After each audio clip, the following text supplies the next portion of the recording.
Diterimanya taubat orang yang membunuh banyak manusia. Disadur dari Hadis Sahih Muslim, nomor 4967.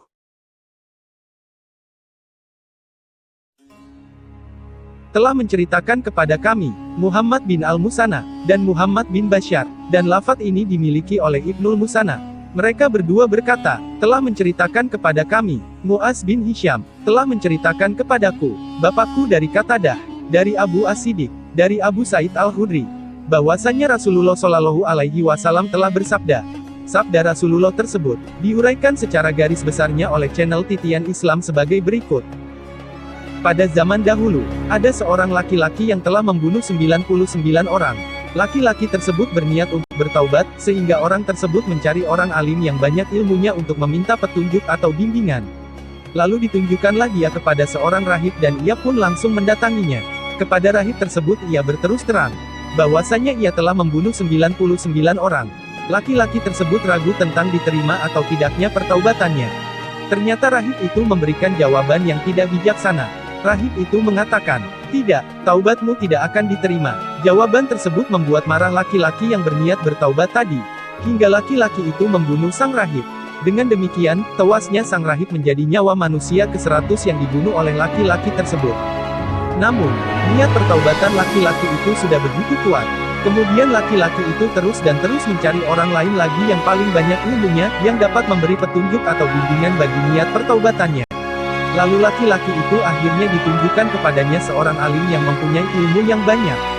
Kepada orang alim tersebut, laki-laki itu berkata, saya telah membunuh 100 orang dan apakah taubat saya akan diterima? Orang alim itu memberikan jawaban lebih bijaksana daripada orang alim yang ditanyai sebelumnya. Orang alim itu menjawab, ya, tidak ada penghalang antara taubatmu dan dirimu. Orang alim itu juga menyarankan kepada laki-laki itu untuk meninggalkan daerah asalnya, dan pergi ke tempat-tempat tertentu yang banyak orang solehnya. Dengan mengatakan bahwa, pergilah ke daerah ini dan itu, karena di sana banyak orang yang beribadah kepada Allah Subhanahu wa Ta'ala. Setelah itu, beribadahlah kamu kepada Allah bersama mereka, dan janganlah kamu kembali ke daerahmu, karena daerahmu itu termasuk lingkungan yang buruk. Atas saran dari orang alim tadi, maka berangkatlah laki-laki itu ke daerah yang telah ditunjukkan tersebut. Namun ternyata, di tengah perjalanan menuju ke tempat yang dituju, laki-laki itu meninggal dunia. Kemudian datanglah dua malaikat Allah, yaitu malaikat rahmat dan malaikat azab. Kedua malaikat itu berbantahan mengenai keputusan diterima atau tidaknya pertaubatan laki-laki itu. Dalam berbantahan tersebut, malaikat rahmat berkata, laki-laki ini telah berniat pergi ke suatu wilayah untuk bertaubat dan beribadah kepada Allah dengan sepenuh hati. Malaikat azab membantah, tetapi, bukankah ia belum berbuat baik sama sekali?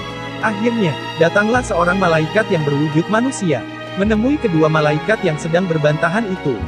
Kemudian, malaikat rahmat dan malaikat azab yang berbantahan tadi bersepakat untuk meminta saran dalam keputusan pertaubatan laki-laki ini, kepada malaikat yang berwujud manusia. Malaikat yang berwujud manusia berkata, ukurlah jarak yang terdekat dengan orang yang meninggal dunia ini, dari tempat berangkatnya hingga ke tempat tujuannya. Mana yang terdekat maka itulah keputusannya. Apabila jarak dari tempat meninggalnya laki-laki ini lebih dekat ke tempat berangkatnya, maka pertaubatan laki-laki ini tidak diterima.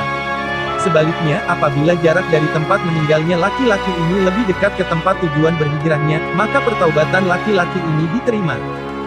Ternyata, dari hasil pengukuran mereka itu terbukti bahwa laki-laki tersebut meninggal dunia lebih dekat ke tempat tujuan hijrahnya. Dengan demikian, orang tersebut berada dalam genggaman malaikat rahmat. Laki-laki ini juga masih tetap memegang teguh niat pertaubatannya hingga akhir hayatnya, sehingga laki-laki ini tercatat sudah melakukan kebaikan dan menjadikan pertaubatannya diterima oleh Allah Subhanahu wa Ta'ala. Cukup sekian pemaparan pada video kali ini.